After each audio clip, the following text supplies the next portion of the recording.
Okay, so this isn't going to be a super technical video, but I wanted to, you can tell by the title, I wanted to just give you a comparison between the Switch 1, the Switch 2, and the Lenovo Legion Go. Now, I have all three consoles right here for you, and, I got Octopath Traveler on here, I have just the regular Switch 2 home screen, I didn't put the Octopath Traveler game in there, and then I have the Lenovo Legion Go, and I just thought, I'll just bring up all three games just to, or try to do it if I can. Now, when it comes to the differences between the handhelds, obviously they're all completely different specs, and how you go about playing them is going to be different. So I just wanted to give you a kind of overview of how the experience is with all three. And so, like, starting off with the Switch, for example, I got this because I wanted to play Octopath Traveler 1 and 2. I had the two games, like, right about here on the shelf or whatever. And there's no noise from it. That's really nice, but the resolution is pretty bad. I played Octopath on PC and Xbox first before I played it on the Switch. And then when I went to Switch, I noticed that the difference is pretty darn quick. And that was just one of those things where, like, the resolution, the aliasing, and even just the load distance sometimes even too with some of the bigger maps would end up being kind of distracting because of all of the issues of what the old Switch basically was capable of. But it's still a very tiny device. It's the smallest of the three. And actually, I haven't touched it since my roommate got the Switch 2 and then I got the Lenovo Legion Go. And it's just one of those things where when I picked it up, I was like, this feels tiny.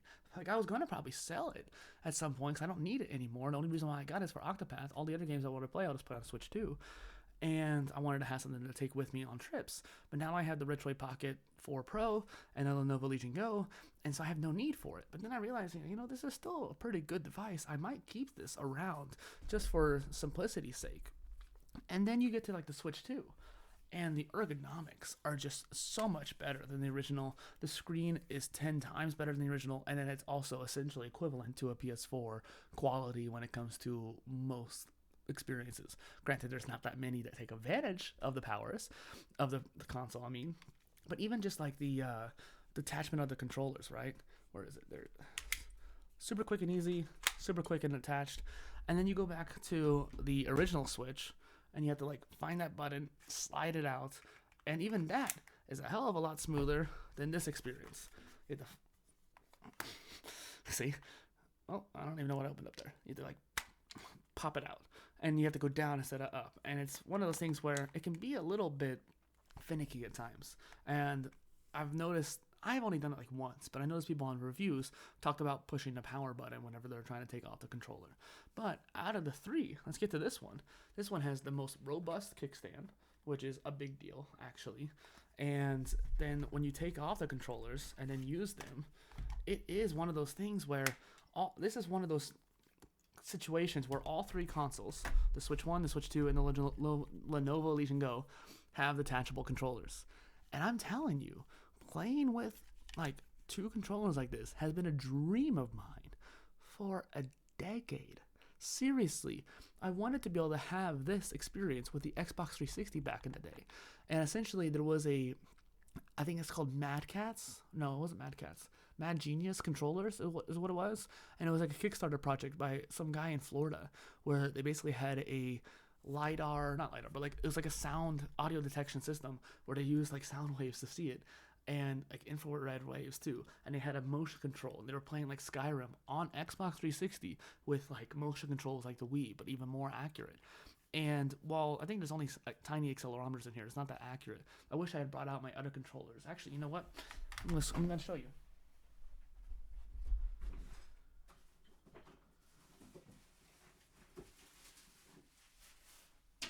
Like, it's that important that I'm not even gonna cut it out of the video. Check this out. Asus Triple E stick, basically. And these are basically two nunchucks wrong hands. Where you had, like, the basic nunchuck with the thumbstick, right? And a couple buttons. You have a couple buttons on the top. And then the other half is just buttons to actually press. And essentially, this was like PC controllers. Actually, I wonder how this would work on this. The problem is the drivers. Like, this is actually really great controllers. They actually have, like, 8-way motion control, and if you actually got it to work, if you used the specific app it came with, which was garbage, it was, like, made in 2006 or whatever, and it was terrible, 2008 or whatever, you could have, like, hooks, you could have punches, you could have up and down, left, right, you could have hooks the other way. it had so much potential when it comes to the actual hardware that's inside of these, but the software did not use them. So if anyone knows how to program drivers or can vibe code some drivers, let me know, because this would be really great. But now I have access to these, and while they may not work on like my desktop PC, I don't really need to, because I'm probably gaming on here anyways. And I think that's just something that's really cool. Whenever Breath of the Wild first came out on the original Switch, I played the entire thing with the Joy-Cons completely detached, and I hated the little grip that came with it. I just never wanted to use it. Like, tight together like that. And whenever you have an Xbox controller, you're still having to bring your arms together versus having the separation and comfort of having both controllers separated. And then when you get to like the Switch 2, the experience is so much better than the Switch 1. But Nintendo's being pricks. They're just not being good people when it comes to how they're treating their customers and the cost of it. So I mentioned how Octopath Traveler was the reason why I got the Switch 1, because I wanted to have my own console to play these games on, and I didn't have a way to play them portably on a PC. And even the Retroid Pocket could only emulate the Octopath Traveler 1 for like 10 seconds before it crapped out. And so even though I owned the game on PC, I still tried to do the emulator, and this didn't work. And so it's just one of those things where these systems, they don't necessarily work the exact same. If I play Octopath on the Switch 1, it's going to look blurry, it's going to be low resolution, even on docked mode, and it's just not that great of an experience overall, considering what I came from with PC and Xbox Series X. On the Switch 2, it's not mine, so I can't take it with me, but it looks pretty good. And it's one of those things where that's going to be a good experience. So if you have a Switch 2, it makes sense. But would I buy this over the other two? No.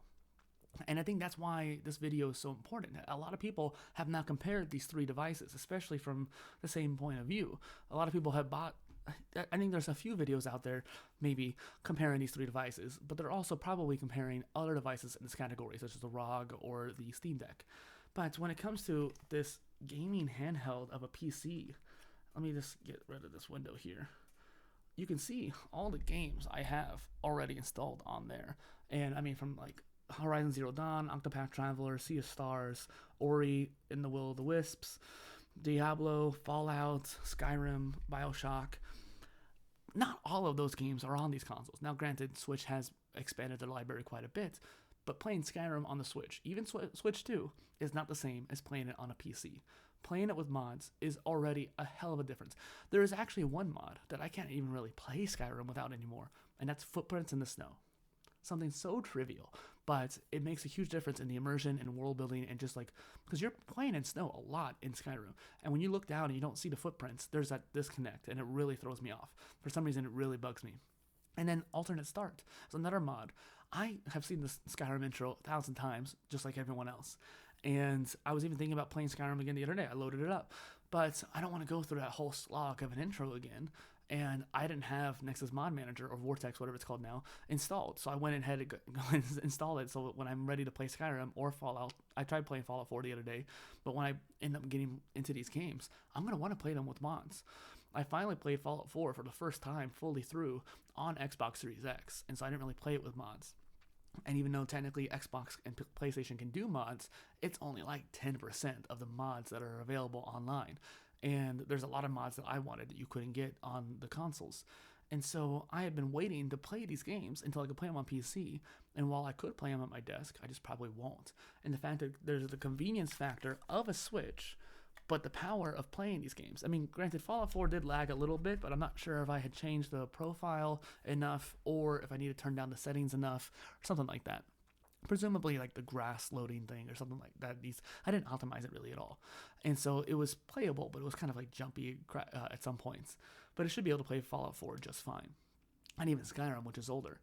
And so the things that I've been waiting for, like, as much as I love the Switch, I could do without it. And now that my roommate had bought the Switch 2, I don't need to buy one myself. Because there's going to be some games like Age of Imprisonment that I want to play. I'll just play it on this Switch. And now when it comes to like the screens, for example, the screen on the Switch 2 is probably technically the best.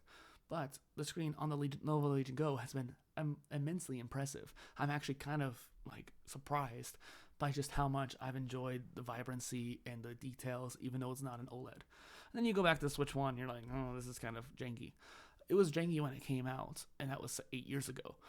it was just one of those things where I still can't get over how Nintendo thought that putting a 2013 Tegra Android chip into a console in 2017 was a good idea when it was already 4 or 5 years old at that point. And then now they kept it for 8 years. No, it was like earlier, yeah, about 7 or 8 years until they finally came out the Switch 2, which again is still technically underpowered for what it could be today. Now, they did enough. It was a huge difference. They should have come out with the Switch 2 probably in 2022. And I mentioned this in this video because this came out 1 or 2 years ago at this point, and it's still a hell of a good deal. And so if you can get one of these, get this. So fun fact, I made a video on this channel. You can probably check it out. I traded my Xbox Series X for this, and the more I keep looking videos about this handheld, the more I keep messing with it, the more I feel like I made a good choice. The Xbox Series X is great, and it's the best console I've ever had, and I've had PlayStations, I've had Nintendos, I've had the original Xboxes and PCs all my life. Like, it wasn't like I was spoiled, but I had access to a lot of these, and I also just would trade them between people and stuff like that. Like, I just had access to many different consoles over the course of my life. And, Xbox has always been my favorite because it had the best operating system. It had the best backwards compatibility, the best controller, I would say. PS5 controller is great. I used it for ROM and emulation on my phone and stuff like that. I think it's great. But when it comes to just ergonomics and the simplicity when it connects with Windows, Xbox is still unmatched. Well, Steam controller is coming out here soon. That might be a different thing, but that's a whole nother video. So I just wanted to make a quick comparison between these three devices, and maybe I'll leave you with one last little comparison here. All three devices kind of fit a different use case, and while the Switch 1 and Switch 2 should be compatible, the use cases of them are kind of different now, especially if you're thinking about getting one from scratch. Like, you don't even have a Switch 1, and so you're not upgrading to Switch 2, you just don't have one at all. Would I say to get a Switch 2 right now, even though there's great games like Octopath Traveler 0, Metroid Prime 4, Age of Imprisonment that have come out? I don't think so. First off, Octopath Traveler 0, the game that I wanted to play on these different consoles, right? The 0 is coming out in literally like 4 days. I would not get it on the Switch for the life of me. You know why? Because it's just a digital download. Even if you got the physical cart, it's still a digital download. And I think that is the most ridiculous idea. They're selling you physical carts in order to just have a dump cart. It's not even a playable cart. You can't just plug it in and play. You have to download it as soon as you plug it in. And I think that's just the most ridiculous thing. I don't want to have digital only. I want to have my game. That's why I had the Switch in the first place, because I wanted to have it offline whenever I was traveling on a plane or something like that. And so I think that when I'm going to get Octopath Traveler 0, I'm going to get it on Steam or some sort of PC interface, like maybe Epic Games or something like that, and I'll get it on my console. And then I can play it on here, I can play it on my computer, I could probably even play it on a powerful Android device using emulation. So there is just so much more potential to having a handheld like this. Would I get a Steam Deck? If you're coming from scratch, I would suggest getting a Steam Deck because they're cheap right now, especially the LCD ones. So even Steam is selling them for cheap. You could probably get a lot of them for cheap on Facebook Marketplace. This is how I got this. This was actually, like, the only bad deal I got with this is that it came with a dock, the Legion dock, and the dock's broken. I guess I should probably talk about the, TV experience. So I haven't played the Lenovo Legion Go on a TV yet because the dock is broken. I have my own dock, and it's technically capable, but it's not really the most efficient for playing for a long period of time. And I have an external GPU that I'm probably going to connect to it, but since they're both AMD internally and on the GPU, there might be issues with drivers. If there's no issues and it's just plug and play, it'll be a huge thing. I think there's going to be issues because that's what happened with my mini PC in the past. But you can't really do that with the Switch. Like, if you want to play this on docked mode, it's going to be going from 720p to 1080p, sure, but it's still going to look blurry. It's still going to look pretty bad, especially on a 4K TV.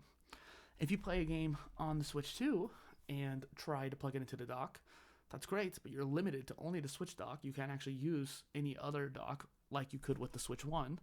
I mean, granted, for a while there, they were pretty strict on the Switch 1 docks too.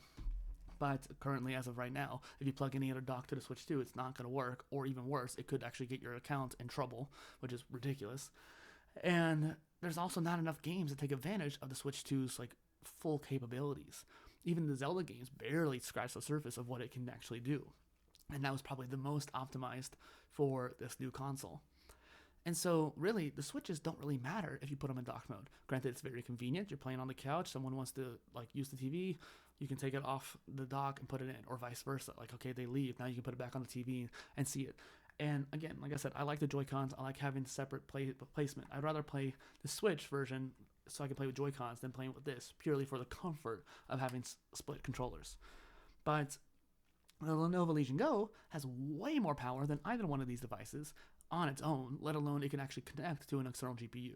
And if I had an NVIDIA one, it'd probably be like no issues whatsoever. You just have two different drivers in your set. But that plug and play experience is great. Now, you can't really quite hear it because it's not really on right now. But when that game turned on, the fan started going pretty hard. And compared to these two consoles, there is, I think, active fan in the Switch too. But this can get loud. That could be an issue for some people, especially if you're playing on a plane and the battery life is not going to be as good as the Switch's. But the experience is different. So depending on you can actually change the profiles on here too. There's so many little details, and I think the other videos on those like these kind of comparisons kind of go into more deeply when it comes to the text and specs.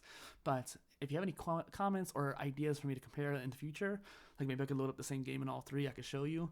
But other than that, let me know down below in the comments. Thank you.